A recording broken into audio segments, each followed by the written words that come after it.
आज हमारा टॉपिक है गुड लैंग्वेज टेस्ट।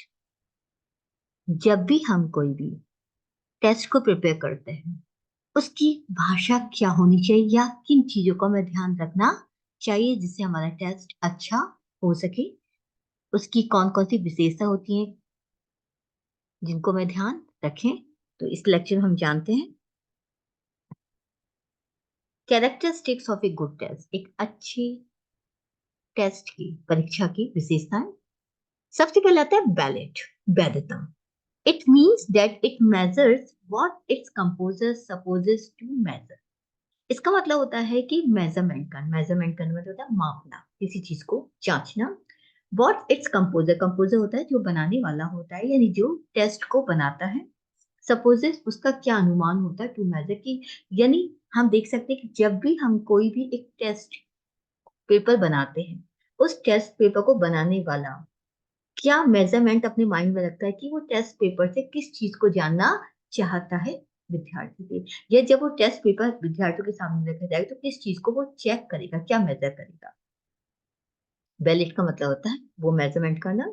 एक टेस्ट ये परीक्षा करता है what it ought to test, कि क्या टेस्ट में होना चाहिए, क्या वास्तव में हमें जानना चाहिए। For example the test which measures control of grammar. एक टेस्ट ये भी होता है कि जो व्याकरण है, ग्रामर है, उस पर व्यक्ति का कितना नियंत्रण रहता है। तो टेस्ट से हम ग्रामर कंट्रोल का भी पता करते हैं। Should have know difficult lexical item, इसलिए ग्रामर पर कंट्रोल रखना चाहिए, यानी हमारा जो सेंटेंस है, स्ट्रक्चर है, या हमारी जो ग्रामर है वो इस तरीके की हो कि वहां पर कोई भी डिफिकल्ट लेक्सिकल आइटम्स ना हो, कोई भी डिफिकल्ट वहां पर शब्द नहीं होने चाहिए। यानी हमारे सेंटेंस, हमारे जो क्वेश्चन पेपर है, क्वेश्चन इस तरीके से हो कि वो स्टूडेंट को इजीली समझ में आ जाए, जिससे वो हम क्या पूछना चाहते हैं वो उसको क्लियर। रिलायबिलिटी, विश्वसनीयता।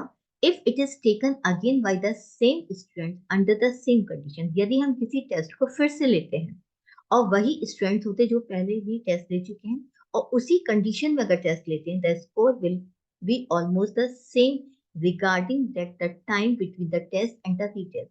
तो स्कोर मैंने मार्क्स, मार्क्स अक्सर उतने ही सेम होंगे, सेम टू सेम ही मार्क्स होंगे रिगार्डिंग द उस वक्त जब हमने टेस्ट लिया था और रीटेस्ट जब हमने दोबारा से टेस्ट लिया। तो इस ऑफ रीजनेबल लेंथ ही होती है, एक रीजनेबल लेंथ कहलाती है। रीजनेबल लेंथ से मतलब होता है कि हमने बच्चों का टेस्ट लिया, टेस्ट लेने बच्चों की स्कोर आए, लेकिन अगर हम उन्हीं बच्चों का टेस्ट दोबारा से लेते हैं और उसी सेम कंडीशन में लेते हैं तो ज्यादातर हम देखते हैं कि उनका स्कोर बिल्कुल सेम रहता है, जो हमने टेस्ट पहले लिया और टेस्ट को हमने फिर से दोबारा जो रीटेस्ट लिया, और उनकी एक लेंथ भी लगभग हमारी समान रहती है। तो ये एक विश्वसनीयता होती है कि हाँ, बच्चों ने पहले भी इतना स्कोर गेन किया और अभी भी इतना स्कोर किया ना, पहले भी इस तरीके से लिखा, इस तरीके से अभी भी लिखा। तो वहां पर ना रिलायबिलिटी उस चीज के बारे में रहता है, हम कंफर्म कर लेते हैं।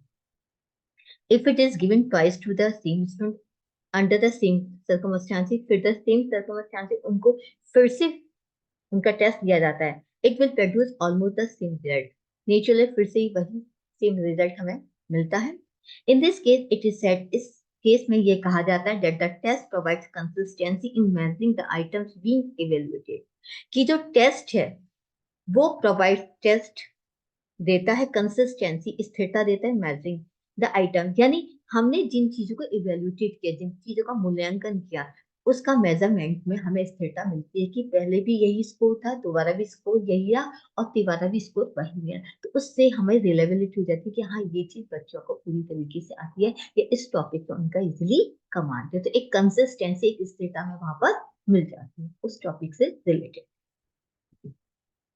Practical, it is easy to conduct, practical को कंडक्ट कराना आसान होता है, and easy to score without wasting too much time और एफर्ट। और हाँ, इसमें स्कोर देना भी हमारे लिए आसान होता है कि ना तो हमें ज्यादा समय वेस्ट करना पड़ता है और ना ही हमें ज्यादा कोशिश करनी पड़ती है। तो प्रैक्टिकल के आधार पर भी हम बच्चों को टेस्ट ले सकते हैं। कंप्रीहेंसिवनेस, समझ। It covers all the item one, all the topic, इसमें सभी टॉपिक्स को कवर किया जाता है। दैट द टीचर्स टॉट, जो भी टीचर्स ने सिखाया है, एंड द स्टूडेंट स्टडी, और विद्यार्थियों ने जो पढ़ा है। It includes item from different areas of the material, जो मटेरियल्स, जो हमारे नोट्स होते हैं, जो हमने अलग अलग असाइन फॉर द टेस्ट, जो हमने टेस्ट के लिए जो मटेरियल उनको प्रोवाइड किया, तो उसके अलग अलग क्षेत्र से क्वेश्चंस में इंक्लूड किए जाते हैं, so as to check accuracy the amount of the student knowledge, ताकि हम विद्यार्थी के ज्ञान मात्रा को समझ सके, सटीक रूप से जान सके कि उसको कितना उसका नॉलेज लेवल है। Relevant, it measures reasonable well the achievement of the desired objective, ये अच्छी तरीके से जो हमारा डिजायर्ड ऑब्जेक्ट यानी जिस चीज को हम टेस्ट करना चाहते हैं, जिस चीज को जानना चाहते हैं, विद्यार्थी की नॉलेज लेवल को, या विद्यार्थी की सब्जेक्टिव नॉलेज को, या विद्यार्थी कितना लिख सकता है, कितना समझ में आया उसकी, इन सब चीजों को, जो भी हमारी इच्छा होती है, जिस जो डिजायर्ड ऑब्जेक्ट होते हैं, जो उद्देश्य होता है टेस्ट पेपर को बनाने का, उस चीज को प्राप्त करने में यह हमारी काफी मदद करता है। क्योंकि इस क्यों करता है, क्योंकि टेस्ट हमारा उसी से रिलीवेंट होता है, यानी उसी मटेरियल से रिलीवेंट होता है जो हमने बच्चों को पढ़ाया है। बैलेंस, संतुलन, एक test linguistic as well as communicative competence, इसमें लिंग्विस्टिक भाषावादिता भी होती है और संचार कॉम्पिटेंस स्थिरता भी होती है, and it reflects the real command of the language, और ये भाषा की रियल लैंग्वेज को प्रभावित करता है। एक test also appropriateness and accuracy, ये उपयुक्तता एंड एक्यूरेसी और सटीकता का प्रमाण होता है। कहने का होता है हम इसमें उपयुक्त इंफॉर्मेशन को जान लेते हैं और एक्यूरेसी सटीकता को भी जान लेते हैं, उसकी परीक्षा में होती है। एप्रोप्रिएट इन डिफिकल्टी, परेशानी में भी उपयुक्तता, कठिनाई में भी। It is neither too hard not too easy, ना तो ज्यादा हार्ड होना चाहिए और ना ही आसान होना चाहिए। Question should be progressive in difficulty to reduce stress and tension, question progressive होनी चाहिए, उन्नत यानी प्रोग्रेस माने आगे बढ़ते हुए होने चाहिए, लेकिन इस तरीके के हों कि वो हमारे स्ट्रेस को, तनाव को, हमारी टेंशन को रिड्यूस करें, वो कम करें। यानी ऐसा ना कि क्वेश्चन पेपर पढ़ के, कि टेस्ट पेपर जब हम पढ़े तो टेस्ट पेपर को पढ़ते हुए व्यक्ति, बच्चा जो है टेंशन में आ जाए, स्ट्रेस हो जाए, ऐसा नहीं होना चाहिए। क्वेश्चन होने चाहिए, प्रोग्रेसिव वे पे होनी चाहिए, लेकिन इस तरीके से प्रोग्रेसिव वे पर हो कि वो बच्चे को स्ट्रेस से टेंशन ना दे, बल्कि उसकी टेंशन को कम करे।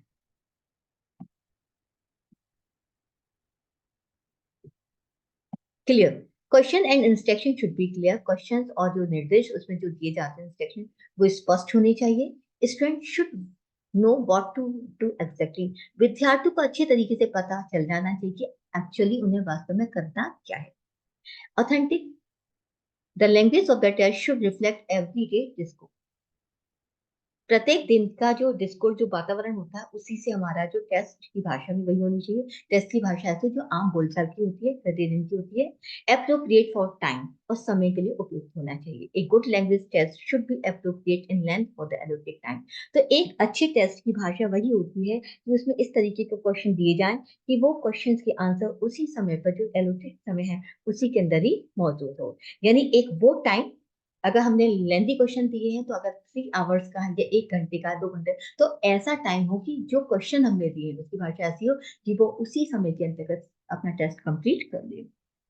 ऑब्जेक्टिव, उद्देश्य, if different teachers mark it, यदि अलग अलग टीचर इसको चिन्हित करते हैं, and the score is the same, और स्कोर अगर सेम रहता है, इट इज ऑब्जेक्टिव, यही हमारा ऑब्जेक्टिव होता है। यानी अगर एक ही क्वेश्चन, या हमारी जो हमने जिस तरीके क्वेश्चन तैयार हुआ, अलग अलग टीचर्स ने उसको चेक किया है और सेम स्कोर है, तो ये हमारा ऑब्जेक्टिव हमारा यहाँ पे पूरा होता है।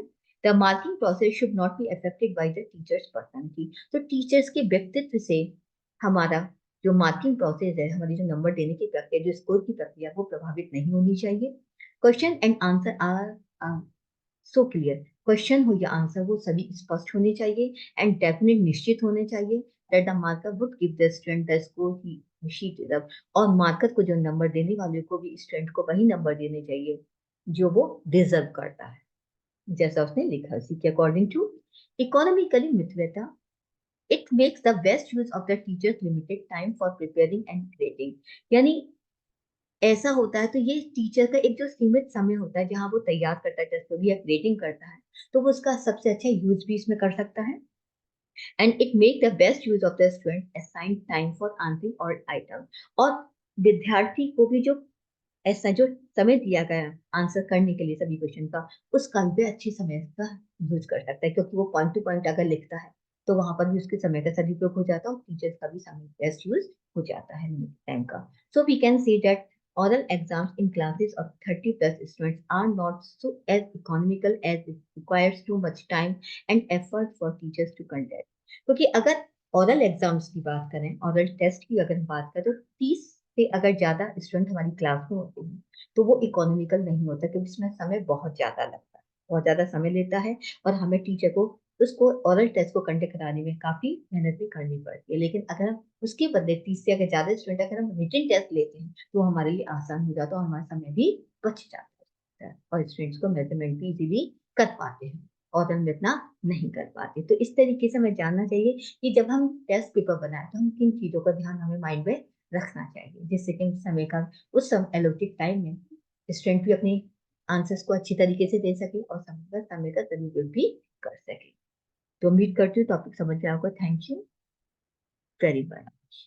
प्लीज लाइक और सब्सक्राइब करना ना भूलें।